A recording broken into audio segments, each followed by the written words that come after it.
In the bustling heart of Manila, the city wakes early with the sound of tricycles, jeepneys, and laughter echoing through narrow streets.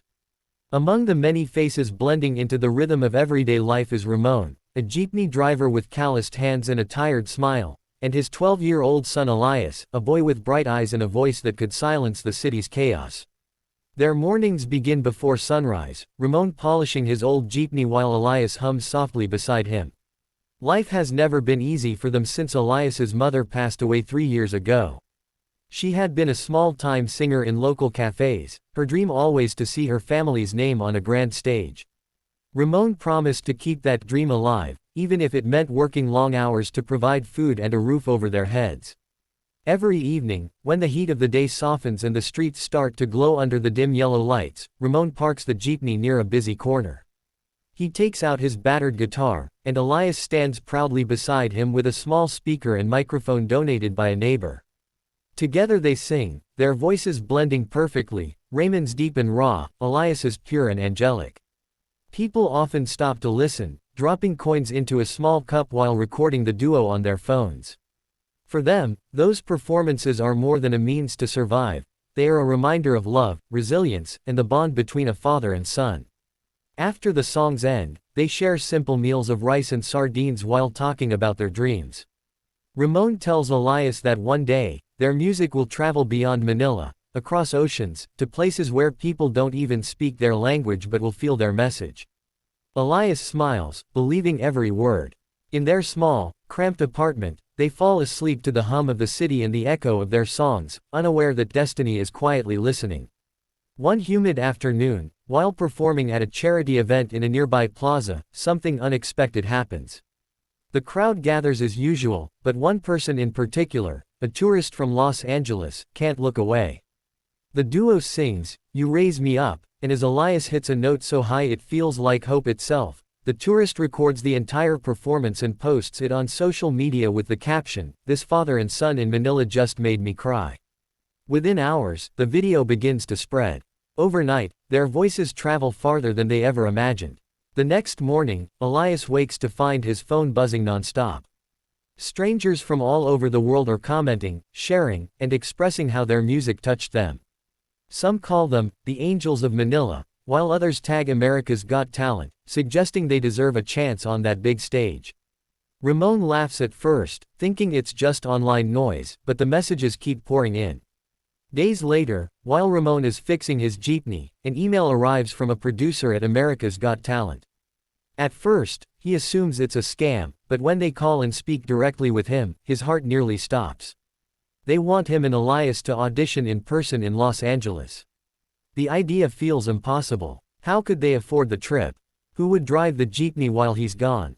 But Elias's eyes light up with a mix of fear and excitement, and he reminds his father of his promise to Mom, that their music would one day be heard by the world.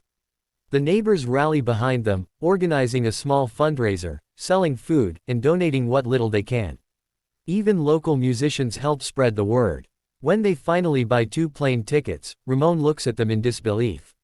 For the first time, his dream no longer feels like fantasy. As they board the plane bound for America, Elias looks out the window, holding his father's hand tightly. The city below fades, and with it, years of struggle. What awaits them on the other side is a new beginning, a stage brighter than they ever dared imagine.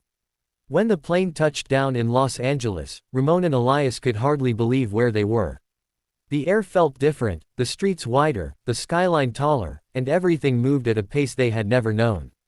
For the first time in their lives, they were far away from Manila's noise and narrow alleys, standing in a land they had only seen on television. Ramon clutched the old leather bag his wife had once used to carry her songbooks, and Elias held the small microphone his father had given him when he turned 10. They didn't have much money, but they carried something far more powerful: faith, love, and a shared dream that had survived hunger, pain, and endless nights of singing under streetlights. Their small hotel near downtown Los Angeles became their new home. Every night after dinner, they rehearsed in the tiny room, trying not to disturb the neighbors. Ramon's voice, though tired and raspy, carried deep emotion, while Elias's tone was soft and bright, like sunlight breaking through clouds. Together they practiced the prayer, a song that meant everything to them.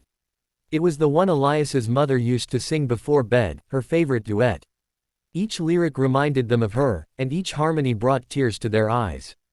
As the audition day drew closer, nerves began to rise. Ramon worried about forgetting lyrics or hitting the wrong note. Elias tried to comfort him, reminding his father that no matter what happened, they would sing from the heart, just like always. On the morning of the audition, they arrived at the theater surrounded by other hopefuls, dancers, magicians, comedians, singers. Everyone seemed so polished and confident. Ramon felt out of place in his simple shirt, while Elias wore his cleanest clothes, the same ones he had worn for church back home. When their names were called, the lights dimmed, and they walked onto the massive stage. The judges, Simon Cowell, Sofia Vergara, Heidi Klum, and Howie Mandel, smiled politely, curious about the duo standing nervously in front of them. Simon asked, "Where are you from?"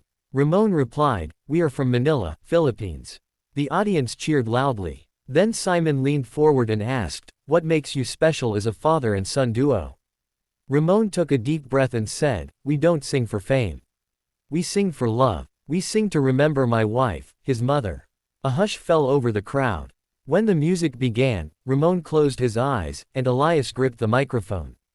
Their voices filled the theater, blending perfectly as they sang with passion and soul. Each note seemed to float through the air like a prayer, reaching the hearts of everyone listening. The room grew silent, every person captivated. Elias's voice soared through the final line, and the song ended with a stillness so powerful it almost hurt to breathe. Then came the explosion of applause. The audience stood to their feet, clapping and cheering wildly. Sophia wiped her eyes, whispering, "That was beautiful." Heidi pressed her hands to her heart, visibly moved. Simon remained seated for a few seconds, staring at them, speechless. Then he stood up slowly, smiling for the first time that evening. "That," he said, "was pure emotion. That's what music is supposed to do." He looked at the father and son, his eyes softening. Ramon tried to thank him, but before he could speak, Simon reached forward and slammed his hand down on the golden buzzer. A rush of golden confetti burst from the ceiling, raining down over the stage. Elias gasped and began to cry, running into his father's arms. Ramon lifted him up, both of them trembling in disbelief. The audience roared louder, some holding their phones high to record the moment. Simon walked to the stage and hugged them, whispering, "Your wife would be proud." The hosts ran out to celebrate with them, and the lights shimmered like magic. For Ramon and Elias, it wasn't just a victory, it was a miracle born from love, faith, and the promise they had made long ago under the streetlights of Manila. That night, their story traveled across the world, touching millions of hearts and reminding everyone that sometimes, the simplest dreams shine the brightest. Back home in Manila, their neighborhood came alive every time the show aired. People gathered around small televisions, cheering as if they were right there in the audience. Kids wore shirts that said, "Team Ramon and Elias," and even the local radio stations played their audition song on repeat. Ramon and Elias had become heroes, a symbol of hope for families who believed dreams could rise from the poorest corners of the city. But behind the cheers and cameras, the pressure was growing. They were no longer singing on the streets, now millions were watching, expecting them to outdo their golden buzzer moment. Ramon could feel the weight of it in his chest every time they rehearsed. His hands shook more than usual, and his breath sometimes came short. Elias noticed it but stayed quiet, knowing his father would never admit to being tired. As the semi-finals approached, they chose to perform, "You'll Never Walk Alone," a song that perfectly reflected their journey. They rehearsed late into the night in their hotel room, using pillows to muffle the sound. Elias encouraged his father, saying, "You always tell me to sing with my heart. Tonight, I want you to do the same." On the night of the semi-final, the theater was packed. When they stepped onto the stage, the lights felt even brighter, almost blinding. The music began softly, and Raymond's deep voice carried the first verse with tenderness, trembling slightly. Then Elias joined in, and their voices intertwined like they always had, father and son, love and loss, strength and faith. The camera zoomed in as Simon leaned forward again, his expression calm but emotional. When they finished the final line, the audience erupted. The judges stood up one by one, clapping and cheering. Sophia shouted, "You two just made everyone here cry." Heidi added, "You're not just performers, you're storytellers." But as they walked backstage, Ramon clutched his chest, trying to hide his discomfort. Elias rushed to him, alarmed. "Papa, are you okay?"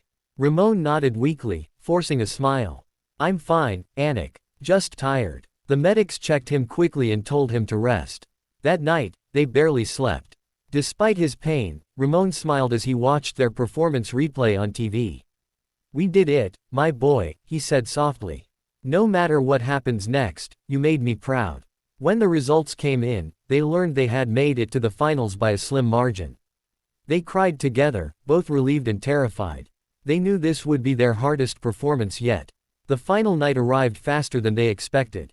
The producers suggested something powerful, something unforgettable, so Ramon and Elias decided to perform a medley of "Bridge Over Troubled Water" and "You Raise Me Up." It was a tribute to every person who had lifted them through hardship, their community, their fans, and most of all, Elias's late mother. When the music began, the entire theater went silent. Raymond's voice was rough but full of emotion, while Elias sang with the strength and purity of an angel. Midway through, Ramon faltered slightly, his voice cracking, but Elias placed a hand on his father's shoulder, steadying him. That moment, captured live on camera, became one of the most emotional scenes in the show's history. By the time they finished, many in the audience were crying. Simon stood up again, his eyes glistening. "That was not just a song," he said softly, "that was love. That was life." When the host announced the winner, the room seemed to hold its breath. The lights dimmed, the drumroll echoed, and then the words came, "The winners of America's Got Talent are Ramon and Elias from the Philippines." The theater exploded with joy. Gold confetti rained down once again, but this time it wasn't just for a buzzer, it was for victory. Ramon hugged his son tightly, whispering, "We did it, Anik. Your mom is smiling." Simon joined them on stage, clapping them on the back and saying, "You've made history tonight." Reporters crowded around, capturing every tear and every smile. Across the ocean, Manila erupted in celebration, jeepneys honked, church bells rang, and people cheered from rooftops. For Ramon and Elias, the journey from the sidewalks of Manila to the biggest stage in the world wasn't just about music, it was about love, perseverance, and the power of never giving up. Their story would live forever, reminding everyone that no dream is too far when it's built from the heart.